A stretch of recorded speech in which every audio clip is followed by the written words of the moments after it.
तो दोस्तों, जब से नीलू नाम के बैंकर ने चुटकी बजाकर कोरोना फैलाने और ब्रह्मांड की आधी पॉपुलेशन को तबाह करने की साजिश रची, तब से हम फैंस लोग अपने फेवरेट सुपर हीरोज की मूवीज और शो देखने के लिए तरस गए। लेकिन अभी थोड़ी देर पहले जैसे मैंने यूट्यूब खोला तो मुझे लगा अपने हरे पहाड़ ने वापस से चुटकी बजाकर अपने सारे सुपर हीरो प्रोजेक्ट्स को लाइन मिलाकर खड़ा कर दिया है। तो इस वीडियो में हम बात करने वाले हैं डिज्नी प्लस की ओरिजिनल सीरीज होकाई के ताजे गर्मा गर्म ट्रेलर के बारे में।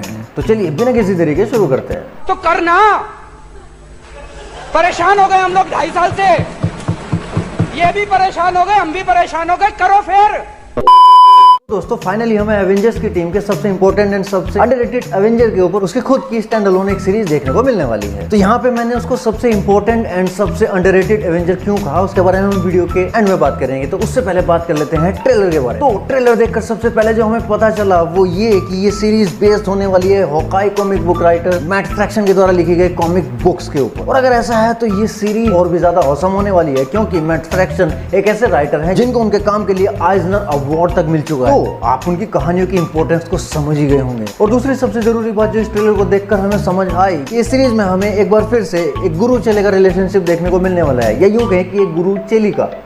कुछ वैसा ही जैसा हमें स्पाइडरमैन होमकमिंग में अपने लोह पुरुष और मक्कर मानव के बीच देखने को मिला। दोनों में सबसे बड़ी सिमिलरिटी यही है कि फादर सन ना होते हुए आयरन मैन एंड स्पाइडरमैन के बीच जो रिलेशनशिप हमें देखने को मिली, जो इमोशनल कनेक्शन हमें देखने को मिला, वैसा ही कुछ सिमिलर कनेक्शन हमें होकाई एंड हाईली स्टैनफील्ड की केट बिशप के बीच में भी देखने को मिलने वाला है इस सीरीज के अंदर। एंड आई होप कि फ्यूचर के कुछ प्रोजेक्ट्स में भी देखने को मिले, क्योंकि हमने पहले भी एमसीयू के अंदर देखा है कि कोई पुराना हीरो किसी नए हीरो को ट्रेन करता है या अपना टाइटल उसको ट्रांसफर करता है, दोनों के बीच के रिलेशन और इमोशनल कनेक्शन को मल्टीपल प्रोजेक्ट्स के अंदर बहुत अच्छे से डेवलप किया जाता है। फिर चाहे वो आयरन मैन एंड स्पाइडरमैन का रिलेशन हो या फिर अपने कैप या सैम का। बस यहाँ पे एक डिफरेंस जो हमें दिखाई दे रहा है, जो शायद एमसीयू में हमें पहली बार देखने को मिलेगा, कि कोई गुरु अपनी चेली को, चेली सुनने में कुछ अजीब सा साउंड नहीं कर रहा है, बड़ा हरामी हो बेटा।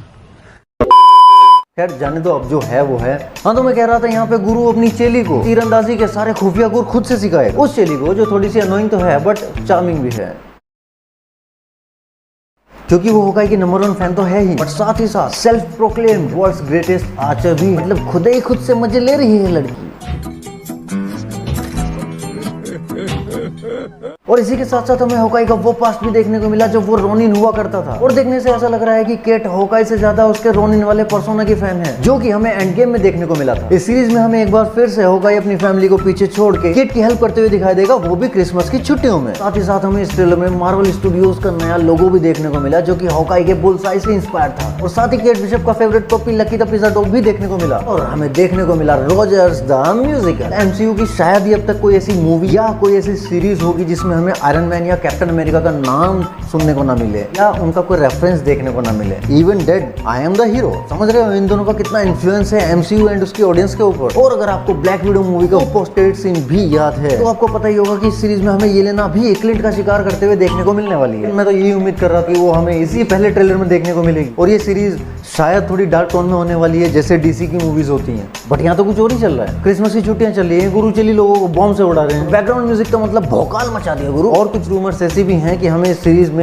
विंसेंट डिओनोफ्रियो किंगपिन भी देखने को मिलने वाला है, जो कि इस सीरीज की हाइप को और भी बढ़ाता है। जी हाँ, वही एक्टर जिन्होंने किंगपिन को नेटफ्लिक्स की डेयरडेविल सीरीज में पोर्ट्रे किया। और अगर ऐसा होता है तो आप समझ ही जाओगे कि ये सपना सच होने वाला है। फिर भले ही एमसीयू स्पाइडरमैन नो वे होम के ट्रेलर में चार्ली कॉक्स की जगह किसी और को दिखा रहा है अपने आईमैक्स के ट्रेलर में, बट हम सबको पता है कि केविन फाइगी गुरु आदमी, ट्रेलर फेक करने में मास्टर है वो बंदा। और वैसे भी WandaVision, the Falcon and the Winter Soldier and Loki के साथ साथ जैसे जैसे डिज्नी प्लस के शोज का स्टैंडर्ड बढ़ता जा रहा है, मुझे तो इस सीरीज से काफी ज्यादा उम्मीदें हैं। एंड आई विश कि हमें इस सीरीज में होकाई अपने फुल पोटेंशियल में दिखाई दे, वो भी कॉमिक एक्यूरेट कॉम्बैट स्किल्स के साथ। इस ट्रेलर की एक और अच्छी बात यह है कि इन्होंने क्लिंट की बेटी लाइला की एक्ट्रेस को रिकास्ट नहीं किया है, जैसे कि रूमर्स आ रही थी। अब एमसीयू के बच्चों को सालों साल बड़े होते हुए देखना किससे अच्छा नहीं लगता, बिल्कुल हैरी पॉटर की जैसे। और इस ट्रेलर की सबसे अच्छी बात जो मुझे लगी वो था बिना किसी सीजीआई या बिना किसी जादू टोने के डायरेक्ट एक्शन एंड कॉमेडी, वो भी ताबड़तोड़ किसी 90s की एक्शन कॉमेडी बड़ी कॉप मूवी की तरह। मतलब इस सीरीज में पूरा का पूरा फोकस सिर्फ होकाई एंड केट के कैरेक्टर पर रहेगा, न कि किसी दूसरे बड़े एमसीयू हीरो की इस सीरीज में एंट्री करा के इसका टेस्ट चेंज करने पर, बिल्कुल ब्लैक विडो मूवी की तरह। बट यहाँ पे सबसे ज्यादा रिस्क वाली बात भी यही है,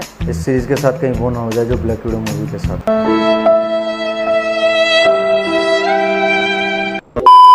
और इस वीडियो में आपको एक फन फैक्ट बताने जा रहा हूँ। जेरेमी रेनर एंड हाईली स्टैनफील्ड दोनों ही अच्छे सिंगर्स हैं, तो क्या पता हमें इस सीरीज के किसी एपिसोड में किसी सीन में वो दोनों कोई डुएट गाते हुए दिख जाएंगे। अरे यार ये नहीं, बाप बेटी के जैसे हैं यार वो दोनों। क्या करते हो यार तुम, कुछ भी चला देते हो पुजारी भाई। सॉरी सॉरी प्रेम भाई, सॉरी सॉरी। ओके, आइए एक छोटी सी नजर डाल लेते हैं ट्रेलर में दिखाए गए कुछ नोटेबल सीन्स के ऊपर। सबसे पहले तो ये सीन जहां पर जेरेमी रेनर बिल्कुल एमसीयू के जेम्स बॉन्ड के जैसा लग रहा है। इस बंदे में वो पोटेंशियल है, ये अगला जेम्स बॉन्ड बन सकता है। नेक्स्ट ये सीन जिसमें ये बंदा मौली फेंक रहा है और अपना क्लिंट ट्रैजेक्टरी ऑफ ट्रैजेक्टाइल को पहले ही गेस करके ऑलरेडी पता लगा लेता है कि ये मौली किस एंगल से आएगी, और वो विंडो के एग्जैक्ट उसी पार्ट को तोड़कर उस मौली को कैच कर लेता है और वापस से उसी बंदे के ऊपर फेंक देता है। मतलब आज पबजी में ऐसा होता तो सबसे पहले उन हरामी टीममेट्स को सबक सिखाता जो मेरे ऊपर मौली फेंक कर भाग जाते हैं और मैं कुछ नहीं कर पाता। नेक्स्ट ये सीन जहां पर केट गुडो के ऊपर तीर चलाने के लिए होकाई के एरोज में से एक एरो सिलेक्ट करती है। वहां पर होकाई उसको कहता है कि नहीं ये बहुत ज़्यादा डेंजरस है, तुम ये वाला यूज़ करो।